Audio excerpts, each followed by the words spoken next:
2021 has not been an easy year for 31-year-old Gheron Dorsett, who suffered a stroke and had several stints in hospital after being diagnosed with COVID-19 long haulers.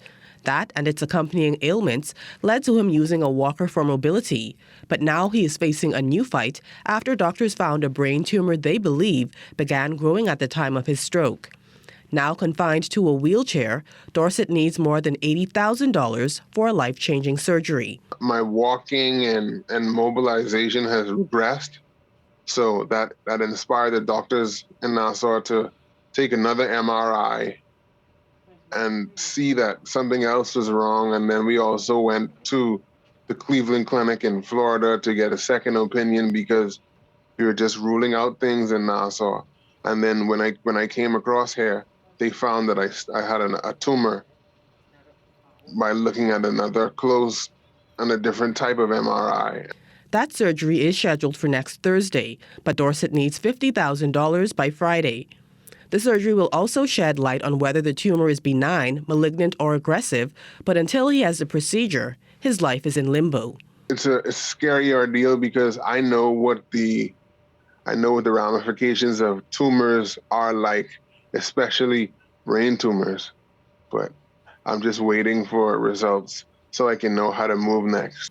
Days ago, he had a stint in ICU after a blood clot in his calf traveled to his lungs. Dorsett admits it has not been easy because something as simple as getting out of bed, he can no longer do. How are you out of nowhere just falling and hitting the floor for no reason, and then you can't get up off the floor for an hour, and then now you're in a wheelchair and you don't know how to use it.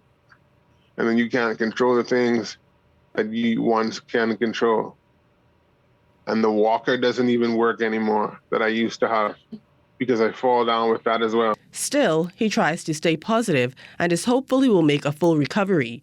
A GoFundMe account has been set up to assist with his medical expenses, and Dorsett is asking the public to help him regain his lost independence. In addition to monetary donations, prayers go a long way. I need every bit of it. Thank you very much again for that, too. Those wanting to help Dorsett walk again or have his life return to some form of normalcy can also make donations to his Commonwealth Bank account, number 717-0010452. Cleopatra Murphy, ZNS Network News. In other news, the Public Hospitals Authority this evening confirming an incident involving an infant in the Princess Margaret Hospital's intensive care unit. According to the PHA, the 1-month baby boy was admitted to PMH's Children's Ward this past Friday and transferred 3 days later to the ICU. While there, the child experienced an intravenous infiltration during IV therapy, reportedly a common complication. This led to injuries. The PHA assures that the hospital's executive management and clinical teams have met with the baby's immediate family and will continue to provide daily updates to them as per their policy. As for the infant, he continues to receive specialized care for his condition.